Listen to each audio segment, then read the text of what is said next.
there, dance studio owners, and welcome to the Transform My Dance Studio podcast. My name is Lisa DeMeo, and I am the Inner Circle Program Coordinator, and I couldn't be more excited to share a fantastic new mini-series with you here on the podcast with your host, Clint Salter, and special guest, Candace Nelson. Last month, Clint hosted a live interview to celebrate the launch of Candace's new book, Sweet Success. And the insights shared during their hour together were so valuable that we simply had to bring it to you here on the podcast.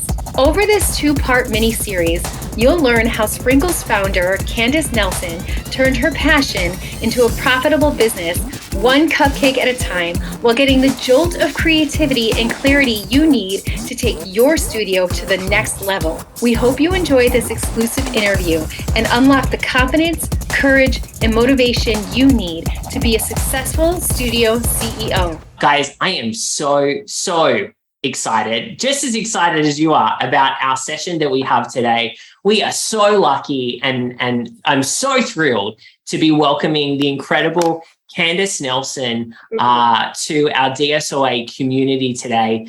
Candace and I first connected quite a few years ago. It was actually before the pandemic, and Candace came to speak in person at our Inner Circle retreat in Las Vegas, which our members went crazy for. And we've kept in touch since. And I'm excited to be able to share Candace's genius with all of you, all of our DSOA community, not only in Zoom, but our 13,500 members that are getting this interview streamed to them right now through our Facebook group. Now, if you don't know Candace, let me give you a little bit of a brief bio before we get started. Candace is a serial entrepreneur, a New York Times bestselling author, Wall Street Journal contributor, angel investor, TV personality, executive producer, and very importantly, a mum. Candace worked in investment banking and then at an internet startup before shifting gears to follow her passion and attend pastry school. In 2005, she opened the doors to Sprinkles. Who's had a sprinkle cupcake? I have probably had way too many of those, which was the world's first cupcake bakery. Despite the early naysayers, her tiny bakery in Beverly Hills disrupted the legacy bakery industry and ignited a worldwide cupcake phenomenon. Tell me about it. I have kilos to prove that it definitely was a phenomenon. In 2012, Sprinkles introduced its Cupcake ATM, a cutting-edge contactless cupcake delivery system. Today, Sprinkles has sold over 200 million cupcakes. Oh my goodness, can you even imagine? And has over 20 stores, 30 cupcake ATMs, and 1,000 employees. But that wasn't the end of the story, because in 2017, Candace co-founded Pizzana, a fast-growing chain of award-winning Neapolitan pizzerias leading the third wave of pizza in the US. And guys, if you haven't had, Candace was nice enough to treat me to some of this pizza at Pizzana. Oh my goodness, it is incredible. And Pizzana cemented Los Angeles as a pizza destination and revolutionized pizza takeout with its innovative heat and slice at home method. Pizzana also ships its frozen pizzas nationwide. So Gold Belly, jump onto that. You can get it on, order that and get it delivered to your home now. And in 2001, Candace co-created and executive produced Best in Dough, which was on Hulu. Through her CN2 Ventures, a family office and venture studio, Candace has backed a diverse portfolio of startups in the specialty food, retail, health, wellness, and early childhood spaces with a focus, which I love, as we are focused on female and underrepresented founders. Candace is also a beloved global baking personality. You may have seen her. She starred and executive produced Netflix Sugar Rush and the Food Network's Cupcake Wars.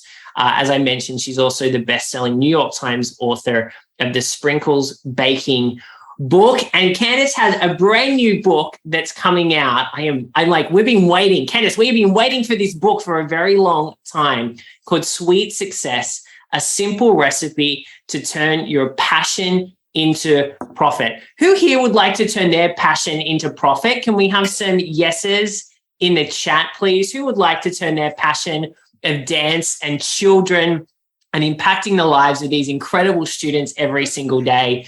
Who, of course, yes. Yes. Aw. Candace, you are in the right place. We are thrilled to have you. Thanks for being here.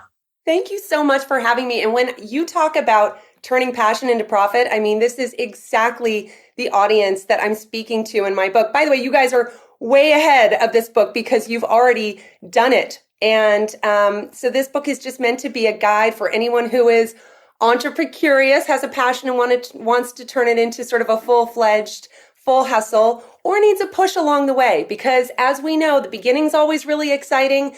Maybe the end can be exciting too if you sell it or you have some sort of exit. The middle is the hard part. So in terms of, really keeping that passion alive, building that company culture, doing all the marketing things you need to do to keep your business, running like wildfire, this is what the book is about. And so I'm just so excited to be in front of this audience. Thank you, Clint. We're thrilled to have you. Thanks again. And guys, that would all resonate. Who resonates a little bit with the messy middle, right? You had the exciting very beginning. Woohoo! I've got the keys. I'm going to paint the walls. I've got the mirrors. And then you're like, oh my goodness, I have all these students. I have teachers. I have parents to deal with now. And then I think a lot of people here are in that stage. I'm excited to dive into it. Guys, the great news for us is that all of us here can pre-order Candace's brand new book. We're going to put the link in the chat for you guys. And as a little bonus, if you pre-order the book, we are going to give you a guide from ourselves that we have created called 10 Ways to Attract Students in 10 Days. So if you pre-order Candace's book, all you need to do is email your receipt to success@dsoa.com and you will get the brand new guide that we've created just for this, just for the launch of Candace's book. Candace lit up the room in Las Vegas, gave so much incredible information to our Inner Circle members. She's here to do it today, and we know the book is going to be a great resource for you to utilize as you're growing and building your dance studio, along with all the work that you do here with us at DSOA. So make sure you jump on over. We'll paste that link in the chat for you right now so you can do it. Now, I want you to pay attention. I don't want you going buying the book on Amazon and then buying 100 other things that you don't need. You just need the book. We've all been there. You just need the book, my friends. You just need the book. There is the link for you to go and check it out at Candace's website, Amazon, Barnes & Noble. We can get it everywhere. All the links are on that website.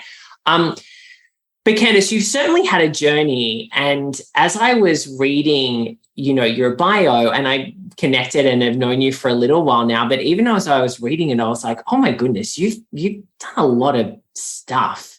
When you kind of listen back to that, what kind of pops out to you? What comes to mind about your entrepreneurial journey, and how have you been able to sustain this and keep doing this while still having a very full life outside of your businesses?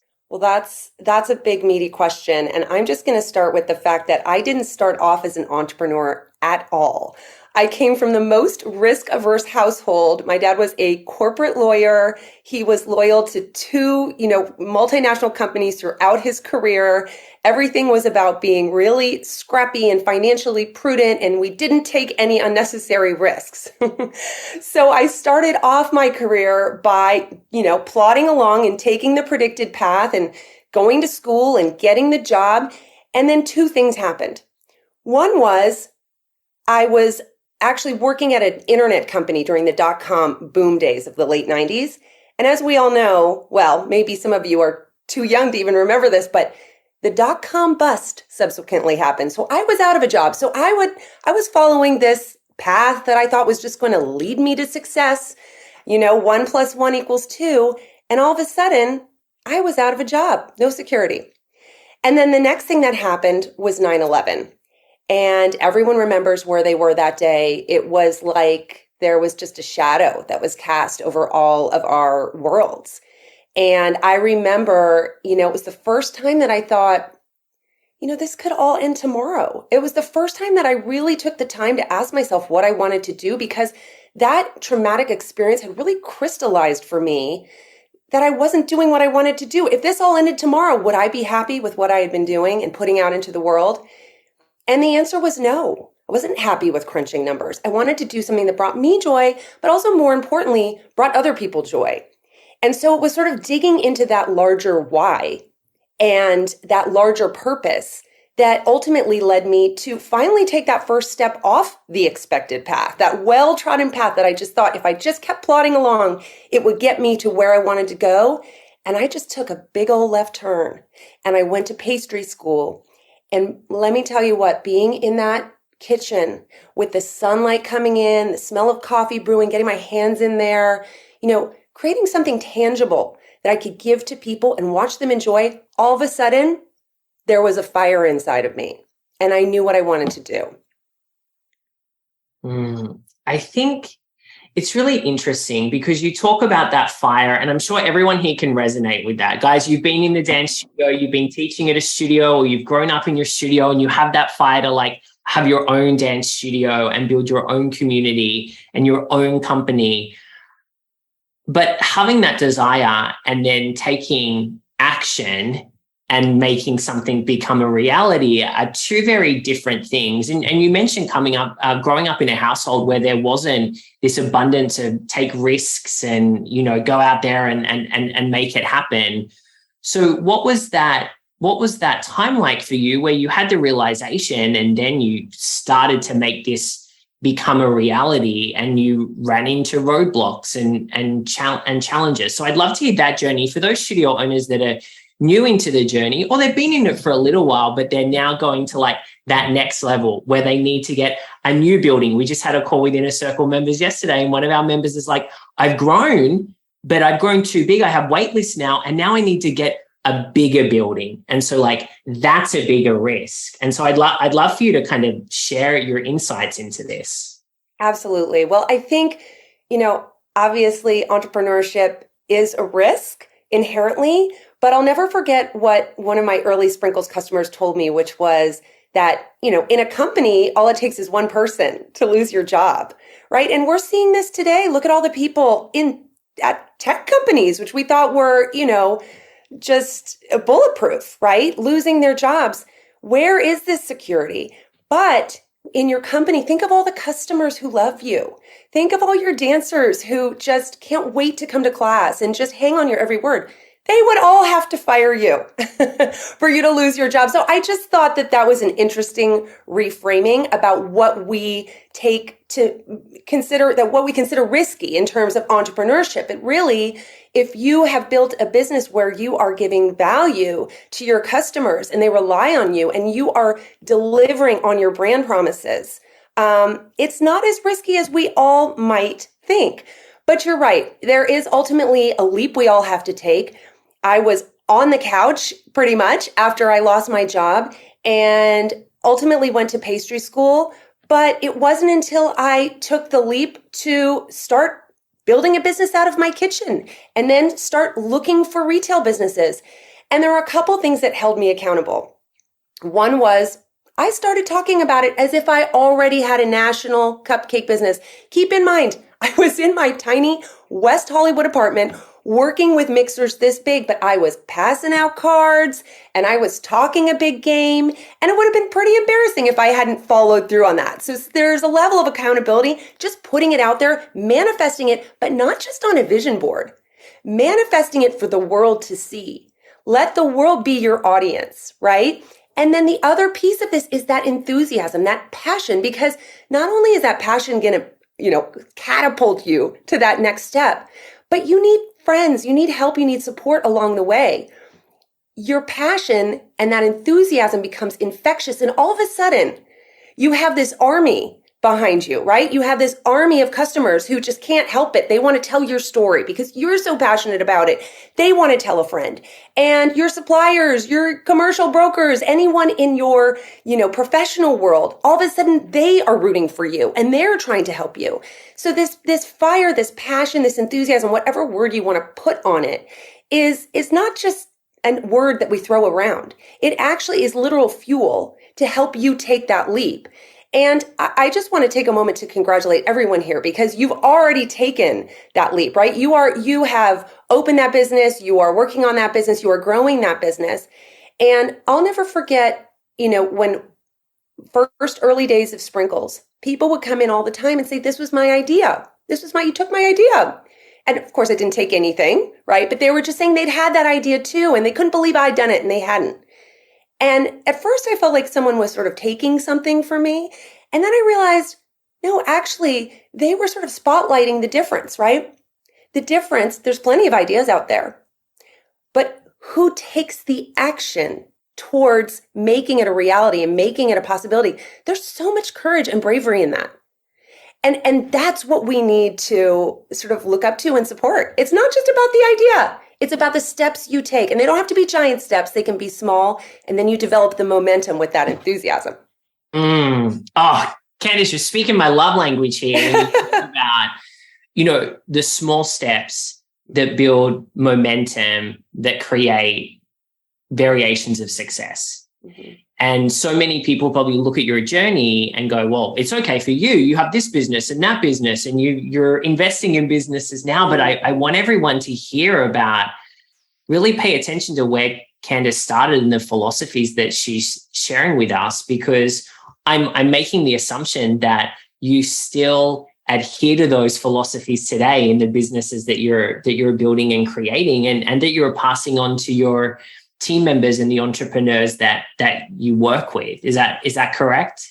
Absolutely. And to your point, yes, I am at a different stage in my career now than when I was bootstrapping and building Sprinkles. But the book is told from that first-time founder point of view. That book is told from the perspective of me not knowing when we were going to get that location, the money in the bank account running out, going to the dentist and the dentist insisting I needed a porcelain filling, and I insisting back that I wanted the cheapest filling he could offer. Okay, because it just was a time of sacrifice. And so that's, even though I share lessons, of course, through the course of my journey, and I'm now mentoring and investing in female founders today. But there was a time when I was just waking up every day, drinking from a fire hose, because when you own a small business, you wake up every day and you don't know what you're going to encounter, right? It really, at the end of the day, is like, how am I going to problem solve today? How am I going to figure this out and get to tomorrow? And ultimately have a vision for where you're going, 5 years from now, right? Yeah, you said one of my favorite words, which is sacrifice. And Jen, one of our Inner Circle members who has started her studio recently, said a time of sacrifice. Ain't that the truth? Can you share with us a little bit more about sacrifice? Because I hear a lot of people saying, I want it all. And one of my friends, Christina Guidotti, says, you can have it all, just not all at the same time. And so how have you massage this concept of like balance and having it all and being an awesome mom and wife and running big businesses? How do you think through that? Well, I'll tell you what, the day I woke up with my first child, we were very much in the growth phase of Sprinkles. It was early days. And I thought, oh boy, I know what I'm doing at work. I have no idea what I'm doing here. And that was really hard for me. It's not easy. It's not easy. I think the way I look at it is that balance is not something that happens in a day, but you hope that it happens over time. There are various seasons in life, right? And there's certain seasons where you're going to be all in on your business. You're not going to see your family or friends for a little bit. And when I speak about that, I think back to the early days. My niece was born. Charles and I didn't see our niece for a year. She lived in Oklahoma City. We couldn't get out of the store. And I just relied on pictures of her. It was really heartbreaking for me, but there are those periods of time. And the thing that's beautiful to me about entrepreneurship and small business ownership is that you're modeling this incredible, model for your family, for your children, right? And you're basically making the change you want to see in the world.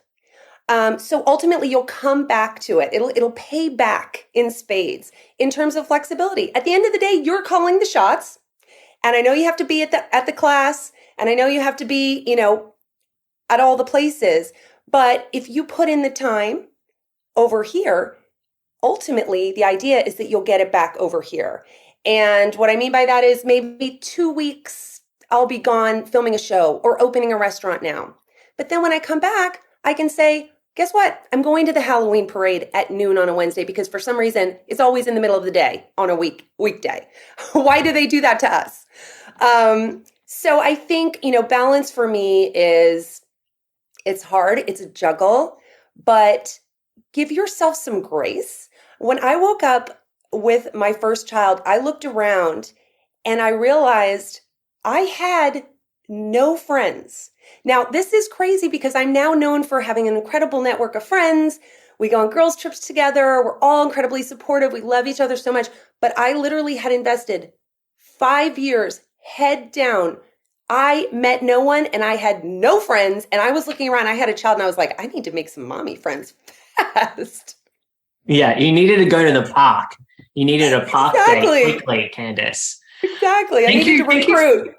Thank you for being real and honest about that, because I feel like we don't hear this frequently from entrepreneurs that have had a level of success, and to know that this is the path and that for most people this is what is required. Yes, Stephanie's saying such great honesty. I would agree. Candace, you mentioned about going in the bakery and like starting the cupcakes and the designs, and it really came from a place of passion and creativity and being a technician of this craft. What we know though, as we grow and scale our business, the role changes. Your role shifts from the person that is making the cupcakes, designing the cupcakes, the things that light you up creatively, and you start moving into more of a day-to-day operations role, growing, scaling the business. How did you continuously nurture that creativity side in you as the business grew? For me personally, I took that creativity and channeled it into marketing. So I think at the end of the day, yes, the irony with turning your passion into profit is if you have a successful business, you're kind of moving further and further away from what got you there in the first place. So you have to dream a bigger dream. You have to find maybe not a new why, the why should be able to sustain you throughout, because for me, the why behind Sprinkles and now Pizzana is about connection. It's about joy, and it's about delighting our customers. So if you set that why, it can kind of act as guardrails for how you come up with marketing campaigns, or how you come up with new classes or new product offerings. So if I think about, delighting my customers, surprising my customers, that is ultimately kind of what led me to marketing campaigns like Whisper Words on Facebook. Back in the day, we had this great campaign. We used Facebook back in the sort of old algorithm days when it was, you saw it when it was posted. And I miss those days, Candace. I miss those days. You know what? We're not alone. There's a lot of important people talking about bring Instagram back, make Instagram again. So, but it was great for us at the time because we could put up a special and say, come into the store and whisper, I love red velvet, and get a free red velvet. So we had all these people streaming into the store, whispering to the cashier. And it was like this little insiders club. And it was so fun. It was like, I think, don't forget the fun, guys. Don't forget the fun. And that's easy to do because we're in it. And we're just churning and burning. We're trying to get through the day and make sure everybody, gets what they need. But inject a little fun and delight into your business, and people just respond. They're looking for that these days. They're always looking for it, but particularly now.